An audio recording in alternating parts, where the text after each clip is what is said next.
بسم الله الرحمن الرحيم الحمد لله والصلاة والسلام على رسول الله وعلى آله وأصحابه أجمعين أما بعد ناظرین کرام السلام علیکم ورحمۃ اللہ وبرکاتہ۔ شرح الادب المفرد کے عنوان سے اس پروگرام کے ہمراہ ہم آپ کی خدمت میں حاضر ہیں، اور اس سے قبل گزشتہ نشست کے موقع پر امام بخاری رحمہ اللہ کی یہ کتاب الادب المفرد، اس میں ہم یہاں تک پہنچے تھے کہ یہ باب کہ جس کا نمبر ہے 32 اور جس کا عنوان قائم فرمایا ہے امام بخاری رحمہ اللہ نے کہ باب اسم قاطع الرحم، یعنی قطع رحمی کرنے والے انسان کے لیے جو سزا ہے اللہ کی طرف سے، اور یہ کہ وہ کس قدر بڑا گناہ ہے کہ جس میں وہ مبتلا ہے، تو اس بارے میں کچھ تذکرہ کیا گیا ہے اس عنوان کے تحت۔ تو یہاں ہمارے سامنے یہ ایک اثر ہے کہ جس کا نمبر ہے 66۔ فرماتے ہیں امام بخاری رحمہ اللہ عن سعید بن سمعان قال سمعت ابا هريرة يتعوذ من إمارة الصبيان والسفهاء فقال سعيد بن سمعان فأخبرني ابن حسنة الجهني أنه قال لأبي هريرة ما آية ذلك؟ قال أن تقطع الأرحام ويطاع المغوي ويعصى المرشد۔ ناظرین کرام، یہاں سعید بن سمعان نامی یہ شخص فرماتے ہیں کہ میں نے ابو ہریرہ رضی اللہ عنہ کو یوں ارشاد فرماتے ہوئے سنا کہ وہ اللہ کی پناہ طلب کیا کرتے تھے بچوں اور ناسمجھ قسم کے لوگوں کی حکمرانی سے، یعنی یہ جو رسول اللہ صلی اللہ علیہ وسلم کے بہت ہی جلیل القدر اور مشہور و معروف صحابی ابو ہریرہ رضی اللہ عنہ تھے، تو ان کا معمول یہ تھا کہ یہ اللہ کی پناہ طلب کیا کرتے تھے اس بات سے کہ یہ جو حکمرانی ہے اور یہ جو کوئی بہت بڑی ذمہ داری ہو، وہ حکمرانی ہو، پورے ملک کی سربراہی کا معاملہ ہو یا اور کسی بھی بڑے ادارے کی سربراہی ہو، کوئی بڑی ذمہ داری ہو، تو یہ ایسا نہ ہو کہ کبھی اس قسم کے لوگوں کے ہاتھ لگ جائے کہ جو کم عمر ہوں اور یہ کہ ناسمجھ بھی ہوں، کہ یتعوذ باللہ من امارت الصبیان والسفہاء۔ صبیان عربی کا لفظ ہے، یہ صبی کی جمع ہے، اور صبی کے معنی ہے کم عمر انسان، چھوٹا بچہ کہ جس کی عمر کم ہے، کم عمر ہے، اور یہ السفہاء یہ سفیہ کی جمع ہے، اور سفیہ کے معنی وہ انسان جو کہ کم عقل ہے، نا سمجھ ہے، نا تجربہ کار ہے۔ تو اگر یہ حکمرانی کے معاملات کسی ایسے انسان کے ہاتھ میں دے دیے گئے کہ جو کم عمر بھی ہے اور کم عقل بھی ہے، تو پھر خود سمجھ لینا چاہیے اس بات کو کہ پھر کس قدر برا انجام ہوگا، اور پھر یہ کہ کس قدر تباہی ہوگی اور بربادی ہوگی، اور کیسا عبرتناک حشر ہوگا اور انجام ہوگا کہ حکمرانی ہاتھ لگ گئی ہے ایسے انسان کے جو کم عمر بھی ہے اور مزید یہ کہ کم عقل بھی ہے۔ تو یہ اتنی بڑی مصیبت اور اتنی بڑی بربادی، تو اس چیز سے اللہ کی پناہ طلب کیا کرتے تھے حضرت ابو ہریرہ رضی اللہ عنہ۔ تو یہ جو راوی ہیں سعید بن سمعان، انہوں نے یہ بات بیان فرمائی ابو ہریرہ رضی اللہ عنہ کی، اور اس کے بعد آگے یہ کہ یہی راوی یعنی سعید بن سمعان یہ فرماتے ہیں کہ فأخبرنی ابن حسن الجہنی، کہ ابن حسن الجہنی نامی شخص نے مجھے مزید یہ بات بھی بتائی، یعنی یہاں تک جو معاملہ تھا کہ ابو ہریرہ رضی اللہ عنہ اللہ کی پناہ طلب کیا کرتے تھے اس بات سے کہ حکمرانی ہاتھ لگ جائے ایسے لوگوں کے کہ جو کم عمر بھی ہوں اور کم عقل بھی ہوں، یہاں تک جو معاملہ ہے۔ تو یہ چیز گویا کہ ابو ہریرہ رضی اللہ عنہ سے براہ راست سنی تھی سعید ابن سمعان نے، خود سنی یہ بات کہ ابو ہریرہ رضی اللہ عنہ اللہ کی پناہ طلب کرتے تھے اس چیز سے۔ لیکن آگے جو معاملہ ہے، آگے جو بات بیان کی جا رہی ہے، وہ انہوں نے یعنی سعید نے براہ راست ابو ہریرہ رضی اللہ عنہ سے نہیں سنی، بلکہ صورتحال یہ پیش آئی کہ ابن حسنہ الجہانی کے توسط سے سعید کو یہ بات معلوم ہوئی کہ ابن حسنہ الجہانی نے انہیں یعنی سعید کو یہ بات بتائی۔ کیا بات بتائی؟ کہتے ہیں یہ ابن حسنہ الجہانی کہ ایک بار میں نے ابو ہریرہ رضی اللہ عنہ کی خدمت میں یوں عرض کیا کہ اے ابو ہریرہ، آپ جو اللہ کی پناہ طلب کیا کرتے ہیں ہمیشہ اس بات سے کہ یہ حکمرانی ہاتھ لگ جائے، کم عمر اور کم عقل قسم کے لوگوں کے ہاتھ نہ لگ جائے کبھی، آپ جو اللہ کی پناہ طلب کیا کرتے ہیں، تو اگر کبھی خدا نخواستہ ایسی نوبت آ گئی کہ ہو گیا ایسا کہ یہ حکمرانی اور اتنی بڑی ذمہ داری اور پوری امت اور ملک کی سربراہی اس قسم کے لوگوں کے ہاتھ میں آ گئی کہ جو کم عمر ہیں، نہ سمجھ ہیں، کم عقل ہیں، نہ تجربے کار ہیں، تو لوگوں کو یہ بات کیسے معلوم ہوگی کہ اب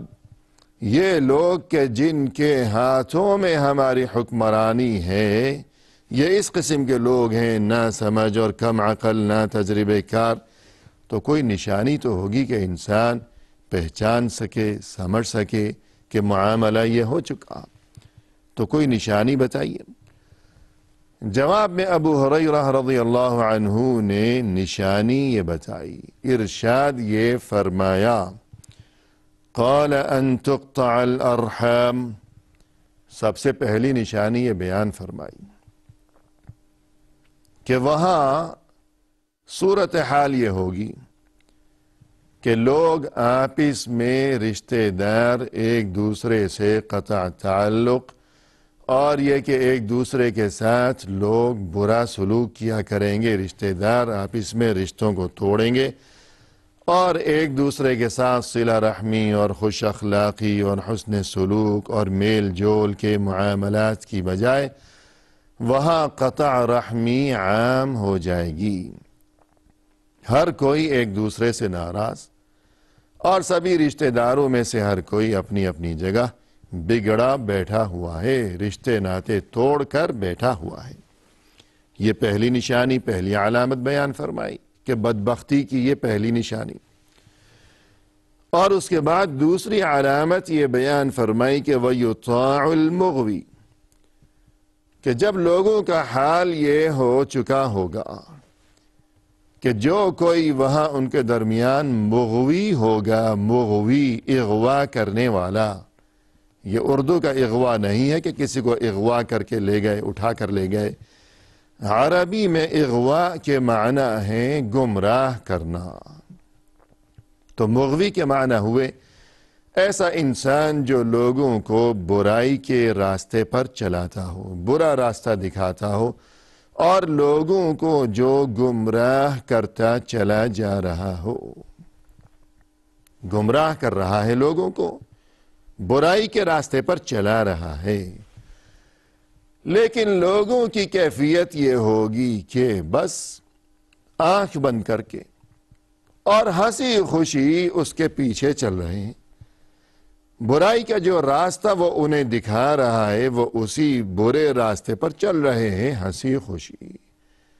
کسی کو کوئی فکر ہی نہیں ہے، کوئی اعتراض ہی نہیں ہے، لوگ اس کی بات سنتے ہیں، اس کی بات مانتے ہیں، قبول کرتے ہیں، اور یہ کہ لوگ اسے اچھا سمجھتے ہیں، اس کی عزت کرتے ہیں، وہ جو کچھ کہتا ہے بس لوگ اسی کے اشاروں پر چلا کرتے ہیں، پسند کرتے ہیں اسے،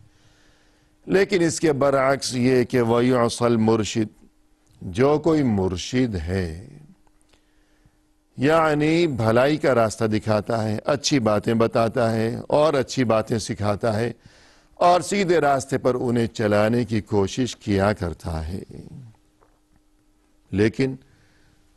لوگوں کا حال یہ ہوگا کہ کوئی اسے پسند ہی نہیں کرتا، کوئی اس کی عزت نہیں کرتا، کوئی اس کا احترام نہیں کرتا، کوئی اس کی بات نہیں سنتا اور کوئی اس کی پکار پر کان دھرنے والا انسان نظر ہی نہیں آتا، کوئی سنتا ہی نہیں اس کی بات، جبکہ جو برائی کا راستہ دکھاتا ہے ہر کوئی اسی کے پیچھے دوڑا چلا جا رہا ہے۔ تو الغرض رسول اللہ صلی اللہ علیہ وسلم کے جلیل القدر صحابی ابو ہریرہ رضی اللہ عنہ نے یہ 3 علامات بیان فرمائیں کہ قطع رحمی ہوگی وہاں، اور یہ کہ جو کوئی برائی کا راستہ دکھاتا ہوگا لوگ سب اسی کے پیچھے دوڑیں گے، اس کی بات مانیں گے، اور جو کوئی بھلائی کا راستہ دکھا رہا ہوگا کوئی اس کی سنے گا ہی نہیں۔ جب یہ صورتحال ہو جائے تو سمجھ لینا چاہیے اس بات کو کہ ہماری قسمت اور ہمارے تمام معاملات اور ہمارے لیے خیر و شر یہ سب کچھ اب ان لوگوں کے ہاتھ میں جا چکا ہے کہ جو کم عمر ہیں، نا سمجھ ہیں، نا تجربے کار ہیں، کم عقل ہیں، خلاصہ کلام یہ کہ وہ اچھے لوگ نہیں ہیں۔ اس لیے کہ ابو ہریرہ رضی اللہ عنہ ہمیشہ اللہ کی پناہ طلب کیا کرتے تھے اس بات سے کہ یہ حکمرانی ایسے لوگوں کے ہاتھ لگ جائے کبھی کہ جو کم عمر ہوں اور جو کہ کم عقل قسم کے لوگ ہوں۔ تو ناظرین کرام، یہ جو باب قائم فرمایا ہے امام بخاری رحمہ اللہ نے کہ جس میں مذمت بیان کی جا رہی ہے اور ڈرایا جا رہا ہے اس بات سے کہ انسان اپنے قرابت داروں یعنی قریبی رشتہ داروں کے ساتھ قطع رحمی کا معاملہ کیا کرے، اس چیز سے ڈرایا جا رہا ہے۔ تو اسی ضمن میں اور اسی سلسلے میں یہ تذکرہ بھی آیا کہ قطع رحمی اگر ہم کیا کرتے ہیں خدا نخواستہ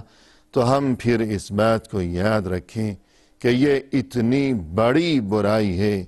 کہ جہاں لوگ قطع رحمی کیا کریں گے تو سمجھ لینا چاہیے کہ اب اللہ کی طرف سے سزا کے طور پر ہم پر اس قسم کے لوگوں کو مسلط کر دیا جائے گا کہ جو اچھے نہیں ہوں گے، کم عمر ہوں گے، کم عقل ہوں گے، برے لوگ ہوں گے، اتنے برے ہوں گے کہ ان لوگوں کی حکمرانی سے ابو ہریرہ رضی اللہ عنہ اللہ کی پناہ طلب کیا کرتے تھے۔ اور اس کے بعد ناظرین یہ آگے باب نمبر ہے 33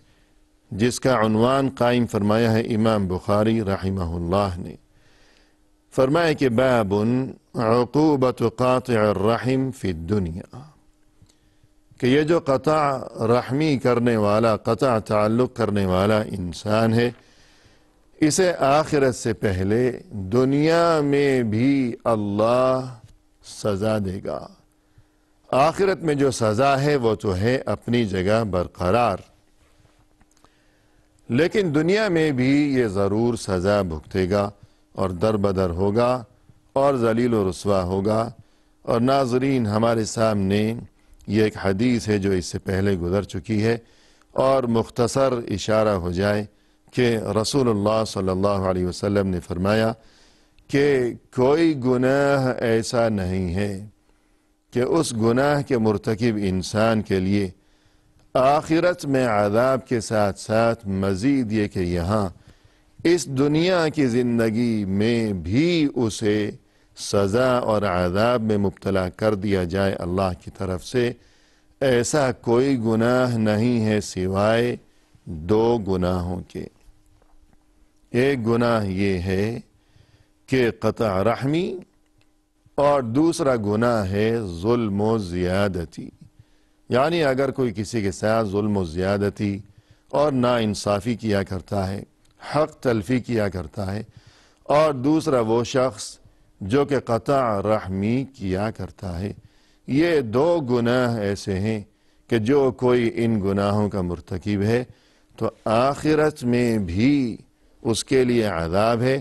لیکن یہ کہ اس سے پہلے اس دنیا کی زندگی میں بھی وہ ضرور بضرور ذلیل و رسوا ہو کر رہے گا، اور یہ کہ عزتوں کے اور راحتوں کے اور کامیابیوں کے کتنے ہی اسباب اس نے جمع کر رکھے ہوں اور اعلیٰ سے اعلیٰ تعلیم اس کے پاس موجود ہو، سبھی کچھ موجود ہو، لیکن اس کے باوجود یہ تمام اسباب دھرے کے دھرے رہ جائیں گے، اس کی زندگی کبھی پرسکون نہیں ہو سکے گی۔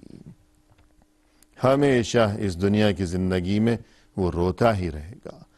اور روتے روتے ہی چلا جائے گا، اس کی آنکھ بند ہو جائے گی روتے روتے، کبھی سکون نصیب نہیں ہوگا، اولاد ہوگی لیکن نافرمان، خوشیاں ہوں گی، سامان ہوگا، اور یہ کہ روپیہ پیسہ ہوگا، لیکن یہی روپیہ پیسہ اس کے لیے وبال جان بن جائے گا، ذلیل و رسوا ہوگا، روتے روتے جائے گا، اور آگے جا کر پھر عذاب بھگتے گا وہاں اگلی دنیا میں بھی اور آخرت کی زندگی میں بھی۔ تو یہ جو قطع رحمی کا یہاں تذکرہ کیا گیا اور یہاں گفتگو بھی چل رہی ہے قطع رحمی کے بارے میں، لہذا امام بخاری رحمہ اللہ نے یہ حدیث یہاں بھی درج فرمائی ہے، اور اس سے قبل وہاں تذکرہ تھا والدین کے ساتھ حسن سلوک کے بارے میں، تو قطع رحمی کے معاملے میں یا صلہ رحمی کے معاملے میں حسن سلوک ہو یا برا سلوک ہو تو سب سے پہلا درجہ تو ظاہر ہے کہ والدین ہی کا ہے،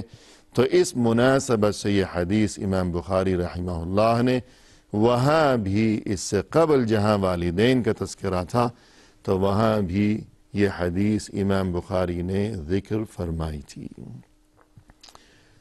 ناظرین کرام، اسی کے ساتھ آج کی اس محفل میں ہم آپ سے